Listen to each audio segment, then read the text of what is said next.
चैतन्य महाप्रभु को जब ग्लोरीफाई कर रहे हैं, भागवतम ग्लोरीफाई कर रही है चैतन्य महाप्रभु को, तो सब लोग तो जब भागवतम में चैतन्य महाप्रभु के वर्णन की बात आती है तो 11:5:32 की बात करते हैं। कृष्ण वर्णम तुषा कृष्णम सांगोपांगास्त पार्षदम। तो ये 11:5:32 है। हम इसकी बात नहीं कर रहे, हम इससे 2 श्लोक बाद की बात कर रहे हैं। माफ़ कीजिए, 11:5:34। और उसमें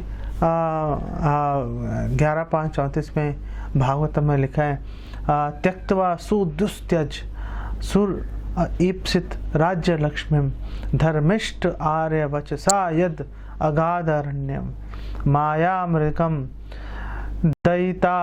दयिताय ईप्सितम अन्वधावत वंदे महापुरुष ते चरणारविंदम।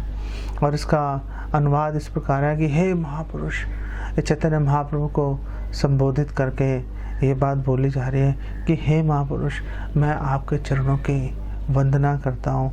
आपने लक्ष्मी सदृश अपनी पत्नी का और वैकुंठ सदृश अपने घर का आपने त्याग कर दिया, जो कि दुस्त्यज, जिसको त्यागना बहुत ही कठिन है, उसको त्यागा नहीं जा सकता। और जो बड़े बड़े देवी देवता भी ऐसे ऐश्वर्य की कामना करते हैं, और लेकिन उन्होंने बोला कि आप क्योंकि धर्म के आप स्तंभ हो, आप इसीलिए आपने वन में जाना आपने स्वीकार किया, एक ब्राह्मण के वचनों के अनुरूप। आप सबको पता ही है कि एक स्मार्त ब्राह्मण था, वो प्रवेश नहीं हो पा रहा था महाप्रभु का नृत्य देखने के लिए श्रीवास आंगन में, तो उसने अपना जनेऊ लिया, धड़ से तोड़ के उसने श्राप दिया, तुम्हारा भौतिक ऐश्वर्य सब नष्ट हो जाए। तो चैतन्य महाप्रभु ने उसको सहर्ष स्वीकार कर लिया।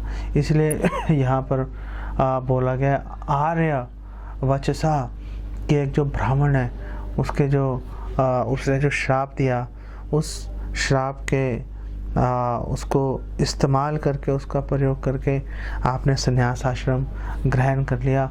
और कृपावश आप पतित जीवों के पीछे आप ही दौड़ रहे थे। चैतन्य महाप्रभु दौड़ रहे हैं लोगों के पीछे उनका कल्याण करने के लिए। और वो जो लोग हैं, वो लोग भौतिक सुख के अंदर, इंद्र तृप्ति में जो डूबे हुए हैं। और उन्होंने बोला कि आप एक तरफ तो उनके पीछे दौड़ रहे हो, और उसी समय साइमल्टेनियसली तत्क्षण आप उनके पीछे भी दौड़ रहे हो, और उसी क्षण आप जो है आप अपनी अभिष्ट वस्तु श्री श्याम सुंदर को भी आप साथ ही साथ उनकी भी खोज कर रहे हो आप। तो यहाँ पर इस श्लोक से भी हम देख सकते हैं कि जो चैतन्य महाप्रभु हैं, पहली बात है कि उनका वर्णन है भागवतम में, और दूसरी बात यह है कि चैतन्य महाप्रभु खुद भी खोज रहे थे। हे राधे ब्रज देवी के चललिते, हे नंद शूनो कुता, खुद भी खोज रहे थे। वो खुद भी पूरी तरह से विफल थे, और दूसरों को भी वो दूसरों के पीछे दौड़ रहे थे, उनको भक्ति में लगाने के लिए, उनको भगवत कृपा कृष्ण प्रेम रूपी फल उनको प्रदान करने के लिए। तो श्रील प्रभुपाद एक बार संन्यास दीक्षा दे रहे थे, तो उस दौरान श्रील प्रभुपाद ने बोला कि तो आप लोगों को समझाने का प्रयास करो। और उन्होंने बोला कि जो जनसाधारण है, जो दार्शनिक हैं और जो धर्म ध्वजी हैं, जो सोचते हैं कि हम धर्म के रक्षेदार हैं, ठेकेदार हैं, हम इन सब लोगों को आप जाकर समझाने का प्रयास करो। हम कोई एक संकुचित कोई सांप्रदायिक हम दृष्टिकोण नहीं लेके आ रहे। कोई भी इस आंदोलन से जुड़ सकता है और अपना जीवन सफल बना सकता है, अपना शुद्धिकरण कर सकता है। तो उन्होंने बोला कि मैं आप लोगों से बहुत खुश हूँ। श्रील प्रभुपाद ने बोला, आप लोगों ने इस संस्था की, इस्कॉन संस्था की बहुत आपने सेवा की है। अब आप संन्यास लो और पूरे संसार में जाकर आप प्रचार करो ताकि लोगों का कल्याण हो जाए।